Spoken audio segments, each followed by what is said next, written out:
सफेद शेर की जब भी चर्चा हो और विंध्य का नाम ना लिया जाए, ऐसा कैसे संभव है? क्योंकि यही वो जगह है जहां की पहाड़ियों से महाराजा मार्तंड सिंह ने सफेद शेर के शावक को पकड़ा था और फिर उसे गोविंदगढ़ किले में रखा और लगभग 21 वर्षों तक वह जीवित रहा। मोहिना और राधा नाम की बाघिनों के साथ उसका मिलन हुआ और उसके बाद आज विश्व में जहां भी देश विदेश जहां भी आप सफेद शेर देखते हैं, वो सब मोहन, राधा और मोहिनी की संतानें हैं। तो सफ़ेद शेर से जुड़े बहुत सारे रोचक तथ्य आपको हम दिखाने जा रहे हैं और ले चलेंगे हम आपको उन जगहों पर जहां पर सफ़ेद शेर के पहले वंशज को रखा गया था, यानी कि मोहन को रखा गया था। कहा यह जाता है कि मोहन देखने में इतना आकर्षक था कि जब उसे यहां पर लाया गया तो उसने सबका मन मोह लिया और इसीलिए उसका नाम मोहन रखा गया। तो आइए ले चलते हैं आज आपको हम उस सफ़र में जहां पर आपको सफ़ेद पहले देश के विश्व के पहले सफ़ेद शेर से मुलाकात कराएंगे और हर उन जगहों पर ले जाएंगे जिसका नाता सफ़ेद शेर से है।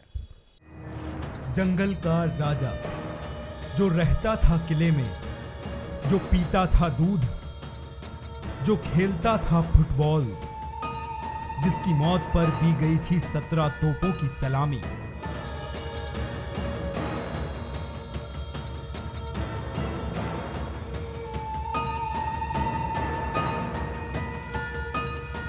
ये था रीवा की पहचान, वो पहचान जिसने दुनिया को विंध्य का दीदार कराया।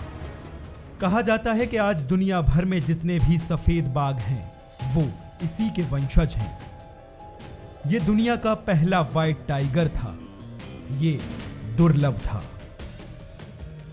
ये कहां से आया था, ये रीवा कैसे पहुंचा और इस व्हाइट टाइगर की दोस्ती कैसे रीवा महाराजा के साथ हुई, ये सारे सवाल जहन में थे। इसलिए बंसल न्यूज की टीम उस सफर पर निकली जहां हमें इन सभी सवालों के जवाब मिल सकते थे। हमें 4 दशक बाद उस महल में जाना था जहां वो दुनिया के पहले टाइगर को रखा गया था और उसकी पूरी कहानी जानना थी। इसलिए हमने रीवा के महाराजा पुष्पराज के साथ इस सफर का आगाज किया। इस सफर में हमें गोविंदगढ़ के किले तक पहुंचना था। हमारे जहन में कई सवाल घूम रहे थे, लेकिन उससे ज्यादा उत्सुकता थी उस हर दृश्य को कैमरे की आंखों से देखने और आपको दिखाने की। इसलिए चढ़ते सूरज के साथ हमने शुरू किया ये सफर। सफेद शेर पूरी दुनिया में, पूरे विश्व में जिसे रीवा को पहचान दिलाने वाला सफ़ेद शेर, आज हम वहीं जा रहे हैं और आपको दिखाएंगे कि कहाँ पे सफ़ेद शेर रहता था और कैसे उसकी संतानें यहाँ से आगे बढ़ी। हमारे साथ स्वयं रीवा महाराजा पुष्पराज सिंह जी हैं। प्रथम तो सबको नमस्कार, आपके सारे व्यूअर्स को। और गोविंदगढ़ की सरजमीन पे, माटी पे, जो आज भी कहीं ना कहीं से वो खुशबू लेके बैठी है कि सफ़ेद बाघ यहीं से गया, यहीं वो पकड़ा गया, रखा गया, पालन पोषण हुआ, सारी चीज़ें हुई और उसके बाद पूरे विश्व में उसने नाम कमाया, पूरे विश्व में उसने अपना एक स्थान बनाया और इस भूमि को, विंध्य की माटी को और भारत को उसने कहीं ना कहीं से एक पहचान दी कि वाइट टाइगर ऑफ रीवा वो यही है और यही है। तो बहुत इंटरेस्टिंग एपिसोड है हमारा ये सफ़ेद शेर को लेकर के और स्वयं महाराजा पुष्पराज सिंह जी हमारे साथ हैं। उन्हीं के साथ आज आपको लिए चलते हैं उस जगह पर। महाराजा के साथ हमारा सफर शुरू हो चुका था। हम आगे बढ़ रहे थे और महाराजा भी हमें उससे जुड़ी कई रोचक बातें बता रहे थे। इसी के साथ हम गोविंदगढ़ किले के बोर्ड से किले की सीमा में दाखिल हुए। इस सफर की शुरुआत में पहले तो हम सीधे रास्तों में रफ्तार से चल रहे थे, लेकिन कुछ दूर बाद हमें उतरना पड़ा और रुख किया जंगलों का। ऊंचे ऊंचे पेड़, सुनसान रास्ते। जैसे जैसे हम सफर पर आगे बढ़ते जा रहे थे, उत्सुकता बढ़ती जा रही थी उस किले को देखने की जहां कोई इंसान नहीं बल्कि जंगल का राजा रहा करता था। जंगल में रहने वाला बाघ आखिरकार एक किले में कैसे रहता होगा। चलते चलते आखिरकार हमारे सामने था गोविंदगढ़ किले का बड़ा सा दरवाजा। इसी दरवाजे के पीछे थी कुछ अनसुनी दास्तान और जैसे ही किले के अंदर हम दाखिल हुए, पहले व्हाइट टाइगर मोहन की जिंदगी की परत खुलना शुरू हुई। उन कहानियों के बारे में अभी तक आपको किसी ने नहीं बताया होगा। मैं आपको एक इंटरेस्टिंग बात उसके साथ जो जुड़ी कहानी है उसके बारे में बताना चाहूँगा। महाराज साहब बताएंगे कि कुछ रोचक कथा है, कुछ कहानी है और बहुत ही रोचक है वो, उसके बारे में बताइए ना। 51 में गर्मियों के दिन जोधपुर राजघराने के लोग आए थे। जैसे आपको मालूम है कि हमारी जो दादी थी अर्थात महाराजा मार्तंड सिंह जी की जो माँ थी वो जोधपुर की थी और शिकार उन दिनों में चलता था। शिकार की योजना करी गई। उनका कैंप यहाँ से लगभग 2 किलोमीटर तालाब के उस पार एक जगह है खखरी, वहाँ पर वो लोग जाकर रुके। वहाँ इन्फॉर्मेशन आई, सूचना आई कि एक टाइगर मिला है। सीधी का एक जंगल है जो वर्तमान में संजय राष्ट्रीय उद्यान का एक भाग है, दुबरी और बड़गड़ी। तो वहाँ पर हाका हुआ, इत्तेफाक से एक टाइग्रेस मारी गई और जब टाइग्रेस मारी गई तो ये समझ में आया थोड़ी देर में कि उसका एक बच्चा भी है, 1-2 बच्चे थे। तो वो एक कानून रहता है, एक शिकार का जो रूल है कि अगर पहली बात तो बाघिन पे शिकार होता नहीं है, बच्चा वाली हो तो और भी नहीं होता है। ये गलती हो गई, गोली चल गई, वो बाघिन मर गई। लेकिन जो बच्चा एक बाहर निकला वो सफ़ेद था। तो हमारे स्वर्गीय पिताजी वहाँ विराजमान थे, तो उन्होंने बंदूक पकड़ ली जोधपुर महाराज की और उनको कहा कि नहीं, अब इसको पकड़ा जाए, इसको हम मारेंगे तो एक बहुत बड़ा अनर्थ हो जाएगा। तो वहीं से शिकार बंद हुआ और हाका समाप्त हुआ और बाघ को पकड़ने की व्यवस्थाएं शुरू हुई और एक पिंजड़ा बनाया गया, बहुत टेम्पररी पिंजड़ा बनाया गया और उसको ले जाकर वहाँ पर एक जगह, ये बाघ तब तक भागकर एक चुर में घुस गया, वहाँ पर उसको रखा गया। तो लगभग 21 वर्ष इस जगह पे मोहन ने गुजारे और आज पूरे विश्व में, पूरी दुनिया में जहाँ जहाँ भी आप सफ़ेद शेर देखते होंगे वो इसी मोहन के वंशज हैं, इसी की संतानें हैं। और आज पूरे विश्व में रीवा, विश्व पटल पर रीवा का नाम आज अगर अंकित होता है, गौरव के साथ लिया जाता है, तो इसी सफ़ेद शेर मोहन की वजह से।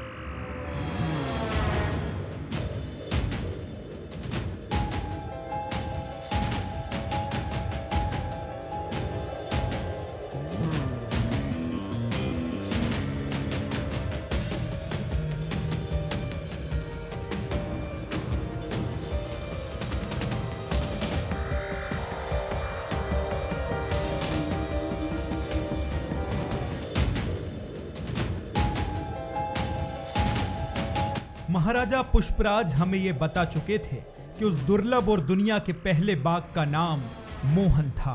वो यहाँ कैसे आया था और 21 साल वो यहीं रहा था, ये सब हमारे लिए बिल्कुल नया था।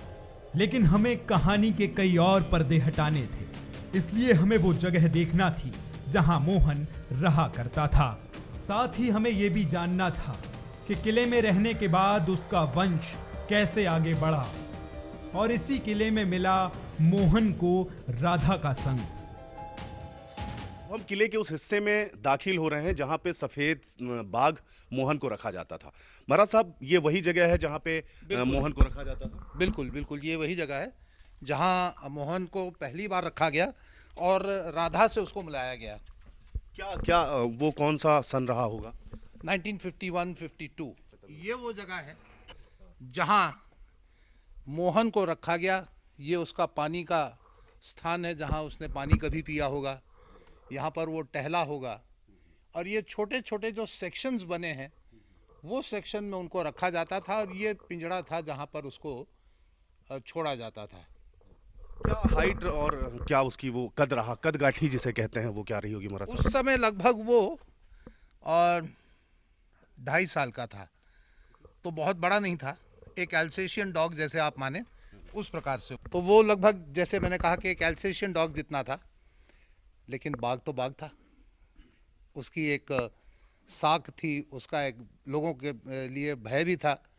तो उसको बहुत ही व्यवस्थित रूप से एक बड़ी पिकअप थी, जोंगा जीप जिसको कहते हैं, उसमें डालकर यहाँ पर लाया गया और ये जगह पर जल्दी जल्दी सारी चीज़ें बनी, ये गेट्स वोट्स लगाए गए और मोहन जी को वही नाम रखा गया उनका, क्योंकि बाघ जब पैदा होता है तो उसका नाम तो होता नहीं है, लेकिन चूंकि उसने सबको मोहित कर लिया था, मोह लिया था, तो जो व्यक्ति मोह ले वो व्यक्ति मोहन, और जो लड़की अगर मोह ले तो उसका मोहिना।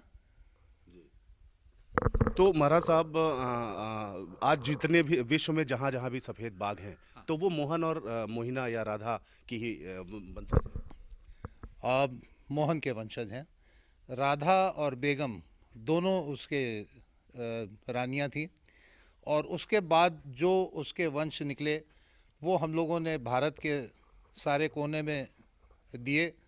पहला जो वंश था वो भारत के तब के प्रथम प्रधानमंत्री जवाहरलाल नेहरू जी को दिया, और वहाँ राजा और रानी करके दो शेर थे जिनको वहाँ पर भेजा गया, जो दिल्ली ज़ू में रहे, बहुत लंबे अंतराल तक दिल्ली ज़ू में रहे, और वो भी मोहन के ही वारिस थे।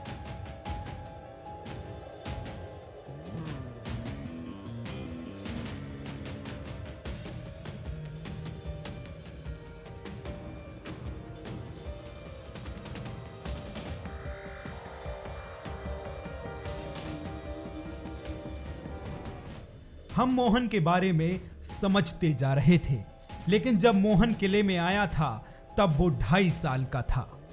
इसके बाद उसने अपना 21 साल का सफर राधा के साथ इसी महल में काटा। भगवान श्री कृष्ण को मोहन भी कहा जाता है, और मोहन का जैसा नाम था वैसा नटखटपन उसमें भी था। मोहन से जुड़ा एक किस्सा तो ऐसा था जिसने रीवा महाराजा की सांसें फुला दी थी। कहा जाता है कि जथा नामा तथा गुणा, तो मोहन नाम था, कृष्ण का नाम है, तो थोड़ी बदमाशी तो होनी चाहिए, नटखटपन होना चाहिए। तो जब बीबीसी लंदन अनाउंस कर रहा था कि the first white tiger has been captured by the Maharaja Martand Singh of Rewa, तो जो वाइट टाइगर साहब थे वो तब तक एस्केप कर चुके थे, वहाँ से भाग चुके थे पिंजड़ा तोड़ के, और एक यहाँ पास में गांव है नकटा, वहाँ तक वो पहुँच गए और खेतों में आके दब गए और चुपचाप बैठे रहे। 3-4 घंटे की मुशक्कत के बाद उनको पकड़ा गया, लेकिन बीबीसी तो अनाउंस कर चुका था कि पहला वाइट टाइगर पकड़ा गया है, दुनिया के सामने उसे और प्रस्तुत दुनिया के करना। सामने वो पकड़ा गया था, दुनिया के लिए वो पकड़ा गया था, लेकिन यहाँ वो भाग खड़े हुए थे। फिर उनको वापस लाया गया, बेहोशी हालत में वो यहाँ आए। मोहन से रीवा महाराज के लगाव के किस्से भी कुछ ऐसे हैं जिन्हें सुनकर आप हैरान रह जाएंगे। मोहन की अगर बात की जाए तो एक विशेष चीज़ थी उसमें, और जो पुलुआ थे जो उनके खाने पीने का ख्याल रखते थे, जो बाकी स्टाफ के लोग थे, वो बताते थे कि एक तो लगभग 10 से 12 फुटबॉल उनके लिए रोज़ खरीदी जाती थी। महाराज उनको फेंकते थे फुटबॉल को, और वो उसको तोड़ता था अपने पंजे के साथ में। तो ये महाराज के और मोहन के बीच में लगभग 1 घंटे का गेम रोज चलता था। दूसरा बहुत बड़ी चीज़ ये थी कि महाराज मार्तन सिंह जी का ये किला था, वो किला उन्होंने पूरा खाली करा दिया था एक वाइट टाइगर के लिए। मतलब उन्होंने ये कहते हुए खाली कराया था कि वाइट टाइगर जो है एक महाराजा है, और महाराजे को महाराज या तो जंगल में रहे या तो किले में रहे, तो वो पूरा खाली करा दिया था। और तीसरा जो उनके खाने को लेकर बात आती है वो ये है कि संडे के दिन, हम और आप कभी कभी संडे भूल जाते हैं, लेकिन संडे के दिन कभी धोखे से भी मोहन ने मीट नहीं खाया, हमेशा दूध पिया। तो एक टाइगर दूध पी रहा है, वो भी एक दिन गिन के दूध पी रहा है, ये बहुत बड़ी। हर इंसान की जिंदगी में वो पल आता है जब उस पर दुखों का पहाड़ टूट पड़ता है, जब उसका कोई अपना उसे इस दुनिया से छोड़ जाता है। 18 दिसंबर 1967 ये वो तारीख थी जब रीवा के लोगों पर दुख का पहाड़ टूट पड़ा। खबर मिली कि मोहन ने इस दुनिया को अलविदा कह दिया। जैसे जंगल में आग फैलती है, ठीक उसी तरह से ये खबर फैली। पूरा विंध्य शोक की लहर में डूब गया। मोहन का राजकीय सम्मान के साथ अंतिम संस्कार किया गया। रीवा रियासत ध्वज मोहन के सम्मान में 7 दिन तक झुका रहा। मोहन सभी को छोड़ गया, लेकिन उससे पहले उसके वंशज दुनिया के कोने कोने में पहुंच चुके थे। भारत के प्रमुख जू जैसे कलकत्ता का जू था, दिल्ली जू को तो पहला ही दिया गया था माननीय प्रधानमंत्री जी को, नेहरू जी को, जो दिल्ली जू में उन्होंने रखा। वॉशिंगटन के जू को, कनाडा के जू को, ब्रिटेन के जू को, लगभग दुनिया के सारे इम्पोर्टेंट जूज को ये गया था। वाइट टाइगर की जो संतानें हैं वो भेजी गई थी। जो टिकट की बात हो रही है वो 1987 में मोहन की डेथ के बाद लागू हुआ था। मोहन की फ़ोटो के साथ में भारत सरकार ने डाक टिकट जारी की थी, जो हमारे पास जिसकी फ़ोटो आज भी है। देश का पहला सफेद बाघ मोहन तो दुनिया में नहीं रहा, लेकिन विंध्य और रीवा को पहचान दिला गया और मोहन का नाम अमर हो गया। मोहन की याद में भारत सरकार ने एक डाक टिकट भी जारी किया था। मोहन की यादों से जुड़ी तस्वीरें आज भी मौजूद हैं। मोहन इस दुनिया में नहीं है, मगर उसी की याद में मुकुंदपुर में दुनिया की पहली व्हाइट टाइगर सफारी है। दुनिया भर में सफेद बाघों की तादाद करीब 200 है। एक्सपर्ट्स तो ये भी मानते हैं कि सफेद बाघ के जीन्स विंध्य में आज भी हैं। ये रिसर्च का विषय है। एक्सपर्ट्स का दावा है कि इनकी संख्या बढ़ाई जा सकती है, बशर्ते व्हाइट टाइगर्स के जीन्स को प्रिजर्व करने की पहल सरकार की तरफ से हो। ये ओरिजिन प्लेस है रीवा पूरे विश्व का। और यहाँ का जो फॉरेस्ट है, गोविंदगढ़ फॉरेस्ट या बांधवगढ़ नेशनल पार्क, मेरा ऐसा मानना है कि आज भी वहाँ के जितने टाइगर्स हैं उनके जीन्स में सफ़ेद शेर का जीन्स है।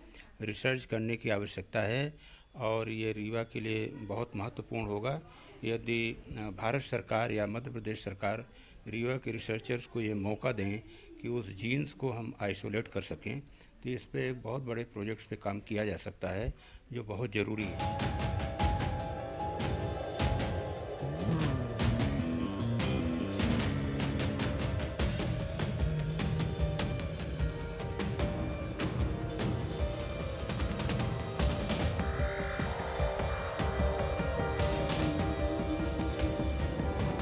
तो ये थी मोहन और उसके कुनबे की कहानी, जो आज भी लोगों को रोमांचित करती है। रीवा रियासत और सफेद टाइगर मोहन की कहानी एक दूसरे के बिना पूरी नहीं होती है। अब सरकार ने मुकुंदपुर व्हाइट टाइगर सफारी बनाकर मोहन की यादों को सदा के लिए जीवंत किया है। विंध्य सफेद बाघों की धरती है और इसके लिए विंध्य की धरती रीवा महाराज और मोहन की शुक्रगुजार है।